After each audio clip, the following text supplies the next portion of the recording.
Your people knew well how to wage war on fields and ships, but they lacked the engineering and experience to tackle any type of siege warfare.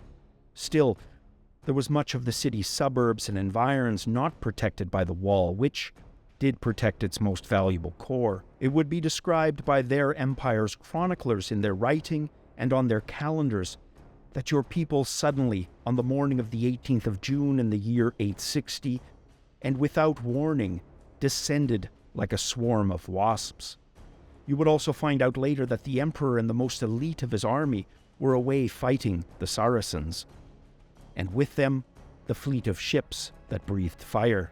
Unknowingly, they had created the perfect storm, the perfect welcome for your arrival. As interested as you were in pillaging wealth, you were far more interested in finding the secret of the forging of Cyril's dagger. Cyril, who had served his purpose, had expected to be freed, but Askold elected to keep him nearby. You and your people looted and massacred much of the population in the suburbs, the housing mostly wooden, and many of the people living in squalid filth. Their chroniclers would also write that your people were savages without written words. True, your people chronicled mostly orally, and runes were used, but selectively. What these chroniclers failed to mention, though, was how your people bathed and groomed themselves compared to these civilized people.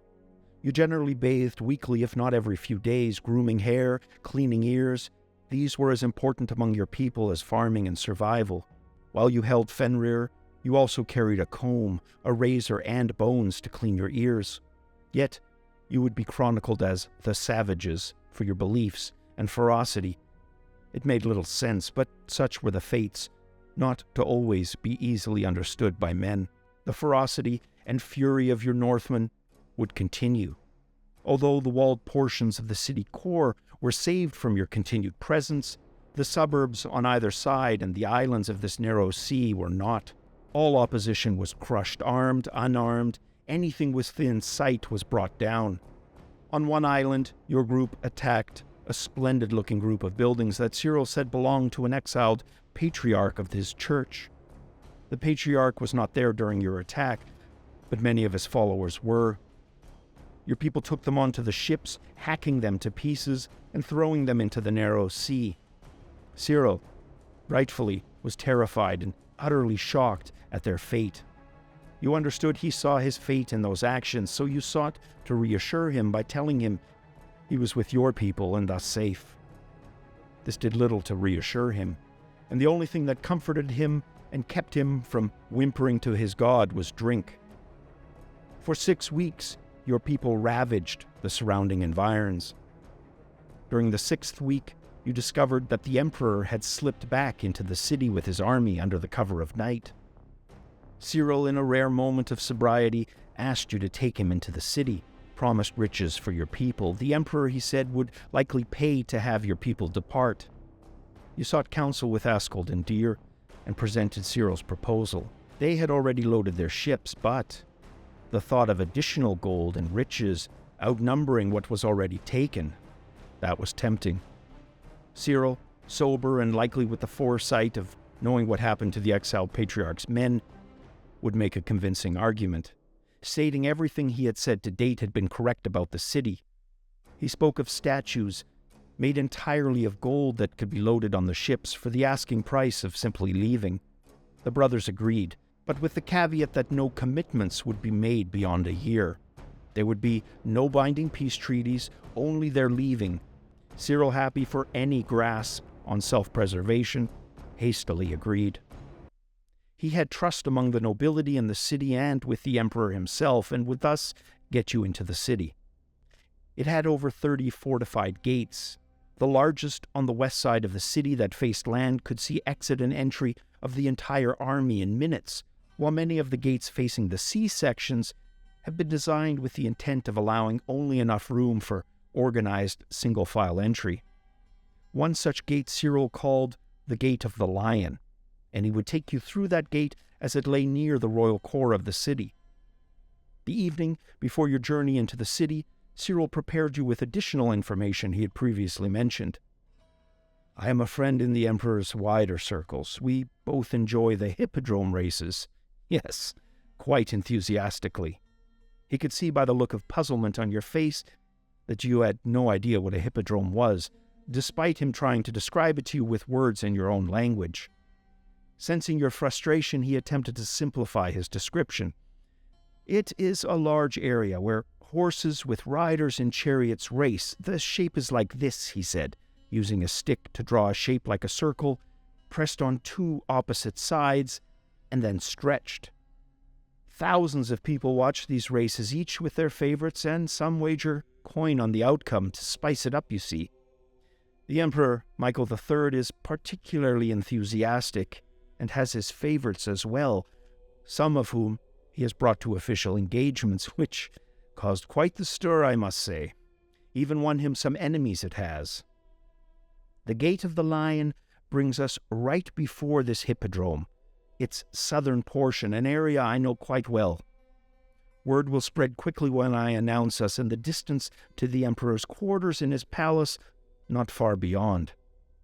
I would guess word will reach him quickly, and we will be brought straight to him, given the urgency of the situation. Askold and Deer had agreed to halt arms for the duration of your stay, which was not to exceed 3 days before an answer from this Emperor Michael was expected. You made your way to the Lion Gate with a banner color that Cyril said signified a truce for hostilities and identified you both as message bringers. As you neared the walls, you saw the detail of the stonework for the first time. The walls appeared as if they had been crafted by the gods themselves, rising higher than any buildings you or your people had ever put up, and certainly stronger. Cyril made his proclamation and intentions clear before the gate with as much sobriety and conviction as you had heard uttered from his lips in the time you knew him. The gate was a series of multiple other gates arranged in sequence, and each opening only when the previous had closed, and vice versa. The guards eyed you with much curiosity as they led you through the gate walls. Each new section saw more guards join your group. Soon they numbered 30 guards as you were led through the final portion of the wall. The sight that met your eyes when Miklagard revealed itself after your passage through the walls was a sight you would remember to your last breath. The area was greener than you expected, with many gardens and much of a fine polished white stone that was smooth to the touch everywhere. To your left, Cyril pointed out the hippodrome he had described earlier, the southern portion of the arch-held walls rising many times your size above you. Whereas the exterior walls looked as if the gods had placed cliffs around the city, this was much more intricate and purposeful. Each arch a window through the exterior to the interior portion. Statues in the arches of various figures, each crafted by artisans with talents from the gods themselves. To your right, another wall surrounding what Cyril said was the public great palace of the Emperor.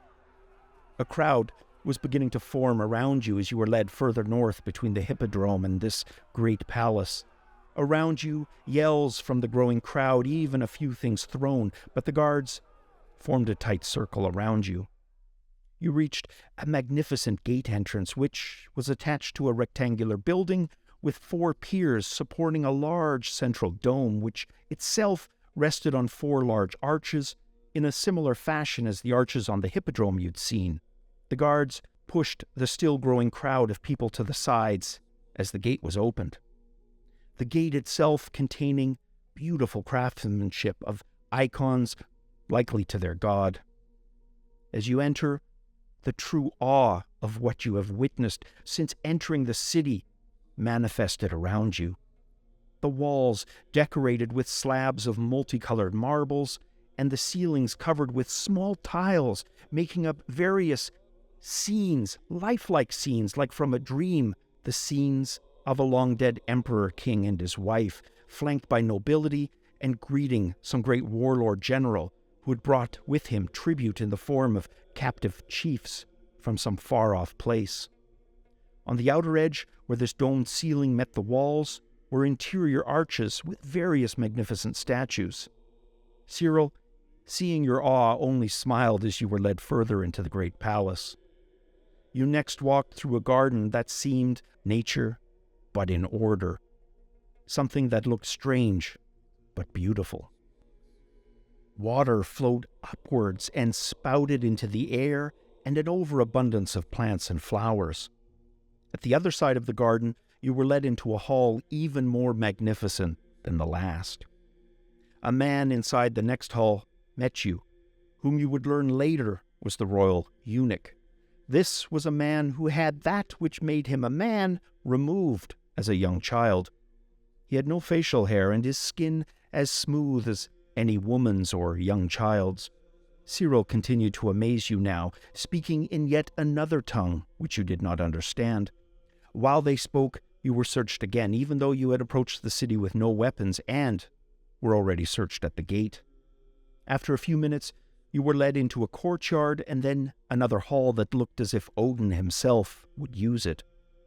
More treasure than you had ever seen in your life to date, occupying the hall, gold objects, silver, and those bejeweled covered every inch. This was clearly a statement of opulence to those like yourself that a great emperor ruled here. You were finally led into a very large throne room. The room dripped in gold and boasted the most magnificent display of wealth. Behind the massive golden throne, trees made of hammered gold and silver, complete with jewel-encrusted mechanical birds, wound around the base of the tree, golden lions and griffins staring menacingly from beside each armrest, looking as if they could spring up at any moment.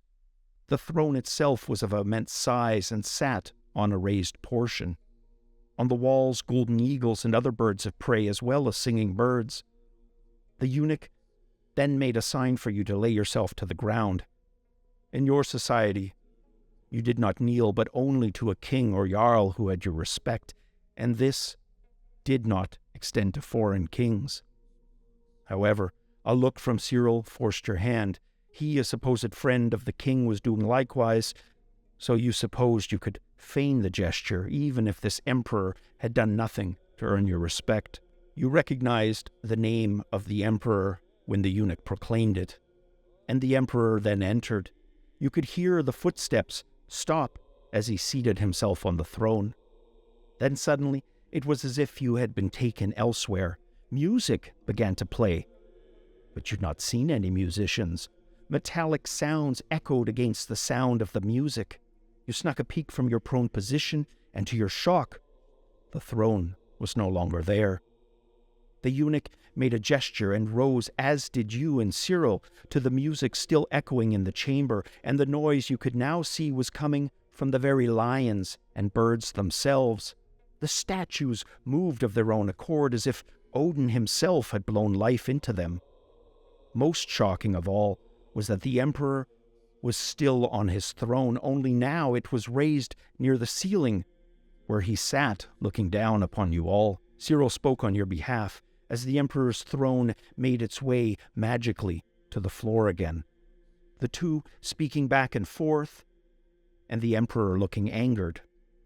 This continued for several minutes until you were both dismissed to a large holding room in the great palace. You would wait here for several hours, Cyril explaining to you that a great feast was being prepared. You had so many questions, and Cyril, having more than enough time as you both waited, answered them all as he put back much wine provided for you both. He explained that the emperor was threatening battle with your people and expulsion, forced expulsion, but that he had a plan, and he would explain it to you in time. For now, he said, you both needed the emperor in a more natural state of drink and festivity. He also enjoys drinking as you do? You asked Cyril. Cyril laughed. Oh, my boy. More. Gambling on the races and drinking are perhaps his two favorite pastimes. Waging war for him is a distraction that removes his focus from those finer, baser instincts of his. However, do not think he does not have the means to wage war with your people, a war which your people will lose, but at a great cost to his own. And he knows this, and he soon will be reminded. There is someone else at court, I discovered. our friend Yves of the Pechenegs. He's been here for some weeks and will be at tonight's feast. Again, I cannot tell you the entirety of my plan, Wulfgar, but if it works, it will be the best outcome for all. You knew Cyril enough to know the best outcome would be one in which he himself had the most beneficial outcome. Still, you had no choice at this point but to put your additional trust into Cyril.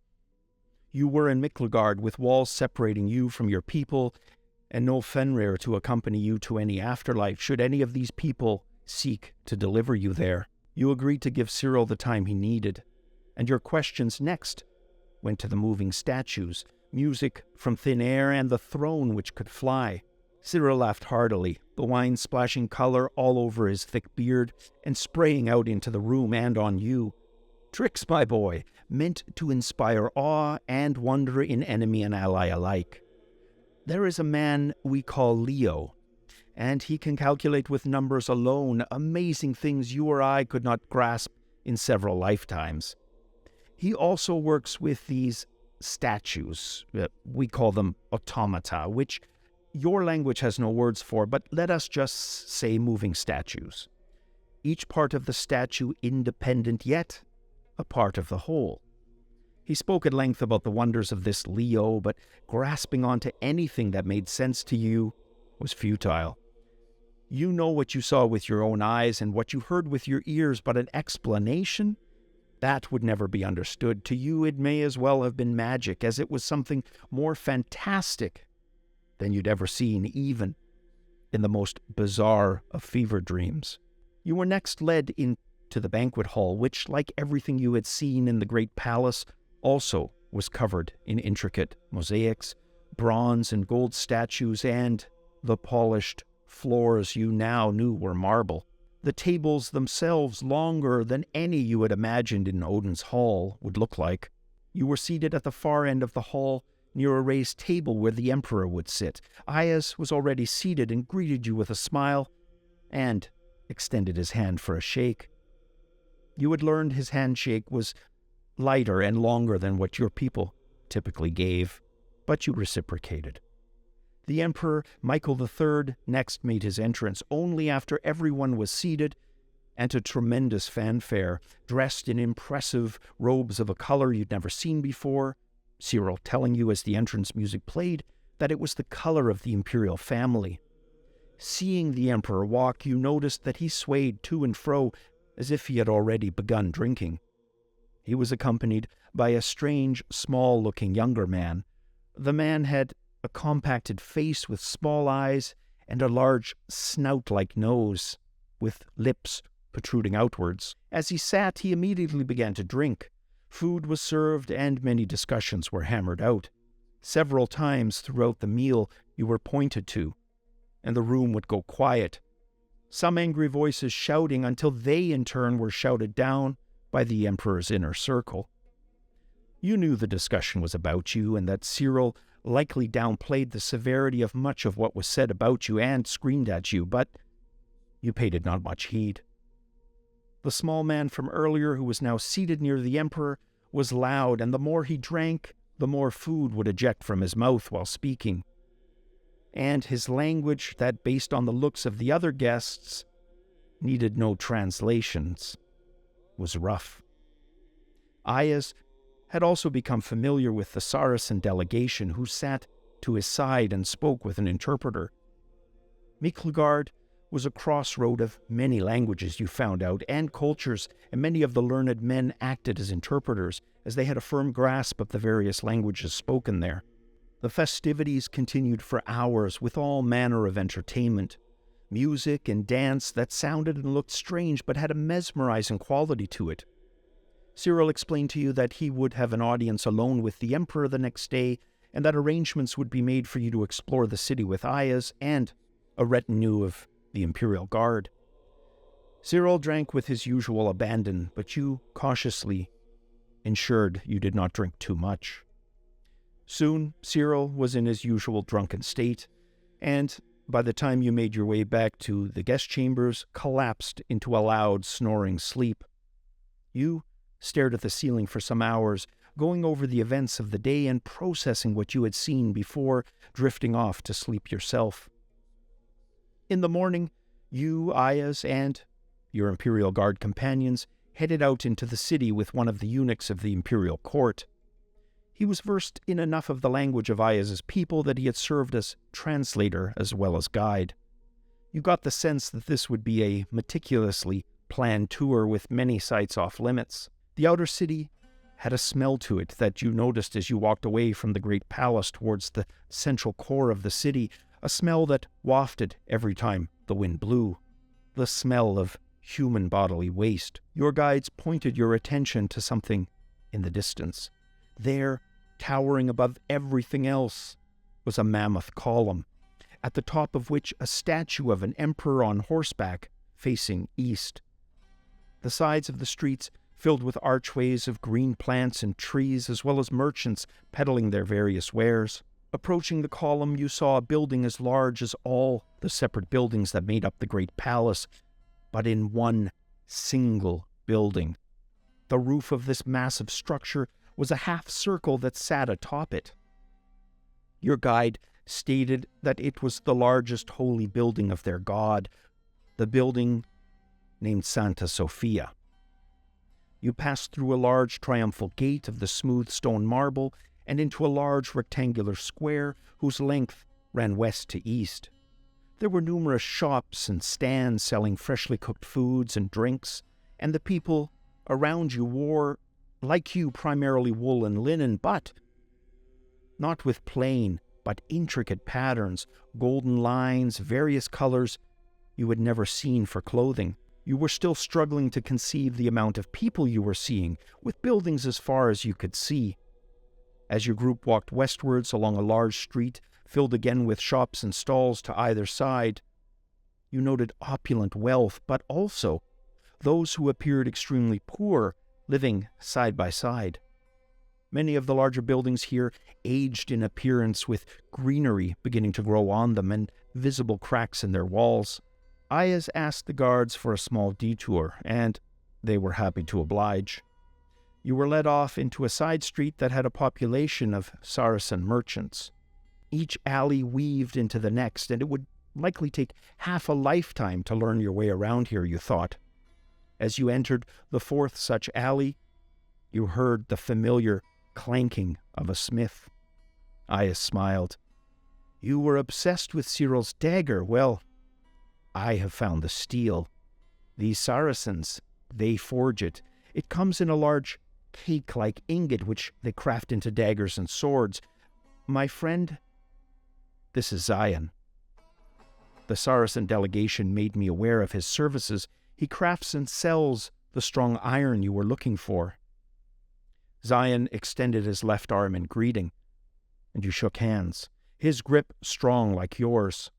With Yves acting as your translator, you had a million questions. Zion spoke of a region further south and east that he called Al-Hind. He mentioned that in the southernmost reaches of Al-Hind are the Hindi craftsmen who know the true secret to this iron. His people import the iron ingots as large cakes, which they then forge into the steel at a ratio of roughly 3-1. Yves could see your concern and desire. Friend, I have made provisions for you for some of these to be taken back with you. You thanked him, and you were usually a good judge of what the body said when words were absent. In quiet contemplation, perhaps, you would have noticed the sadness in Yves' face, when gift-giving is usually an act of joy. However, you missed it in the excitement of the moment, your eyes studying the swords and daggers already crafted, magnificent patterns swirling with various hues indicating the exotic ingredients of Al-Hind. You would return in the early afternoon, curious with how Cyril had made out. Only he didn't say anything, just that all would be revealed in its given time, telling you that the Emperor had a request for you both to accompany him to the Hippodrome to watch the day's chariot races.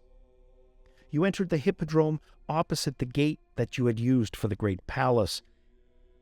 And if it was amazing on the outside, again, as with everything in this city, nothing prepared you for the inside. As usual, it made Cyril's telling you of the things understated in comparison with the reality once before you.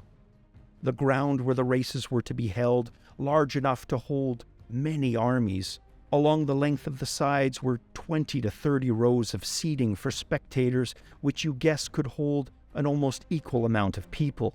You were sat with Yves and Cyril in a tier next to the Emperor and his guard, and an inner circle that you noticed were a different group of people than those at the court. Cyril made you aware of the small beardless fellow, who you immediately recognized with a snout-like nose and lips from the feast the day before. "He is a chariot driver, the Emperor's favorite," Cyril said. "His name is Himerios, which translates to most longer for, but his nickname," Cyril then quickly looked around to ensure no one was listening before continuing, "is Pig, for the reason you see with your eyes before you. You tell him you recognize him from the feast night. Yes, that is he, and it is said the Emperor has given him 100 pounds of gold. Many disapprove of his company with the Emperor, but these are Imperial matters, and I try not to concern myself with those." The races were a spectacle to behold, each of the riders belonging to one of two colored teams, either green or blue. Likewise, the people in the rows watching supported riders of one side over the other. In this way, the stands were divided. People sang songs of support and cheered or jeered depending on who was in the lead. Musicians with instruments played them throughout the races. You discovered large sums of money wagered, much like your gambling games, but on a larger scale. An entire economy growing around the races, at the top of which was the Emperor, who this day had not apparently fared too well, as evidenced by his gradual slide into drunken debauchery. Soon his actions almost mirrored that of the small man from the feast night. He became rude, obnoxious, and quite animated. On the evening of the third and last day, Cyril informed you that the Emperor had made a decision, but rather than deliver it himself, he had Cyril and the royal eunuch deliver you the message. He would provide your people with a vast amount of gold on the condition that you leave immediately for your lands, and he agreed to the condition of no return for the year. Askold and Deer agreed to these terms, and soon your ships were laden with riches. Yves, true to his word, had planned for the cakes of iron to be delivered, and there was enough for many weapons. Although you did not see Yves again, you would in future years discover the reason. During those 3 days, Yves had made an arrangement with the Emperor for his people to ally themselves with Miklagard. Your people would not be hindered on their return trip, but in future seasons, attempts south would be met with hostility and open conflict by the Pechenegs. The Emperor had agreed to the year because it provided him with time to firm up the alliance and defenses of the city. It also explained the look Yves had given you when giving you the gifts of the iron ingot cakes. You would bring these cakes with you over land and sea. You would meet up with your friends in the north and celebrated your good fortunes, but would see them less often over future years. Your obsession would become the new material. To you, it was more valuable than any of the gold, as it represented a legacy for your family. Upon your return, you discovered your uncle had died of disease. You would go on, though, to craft amazing weapons with this new material. New trade routes would be opened that went further east and south into the lands of the Saracens, with whom you would establish connections for more of the iron. As a tribute to your uncle, you would stamp his name, Ulfbert, into each and every blade. Your blades would, in time, become renowned and desired for their strength and craftsmanship.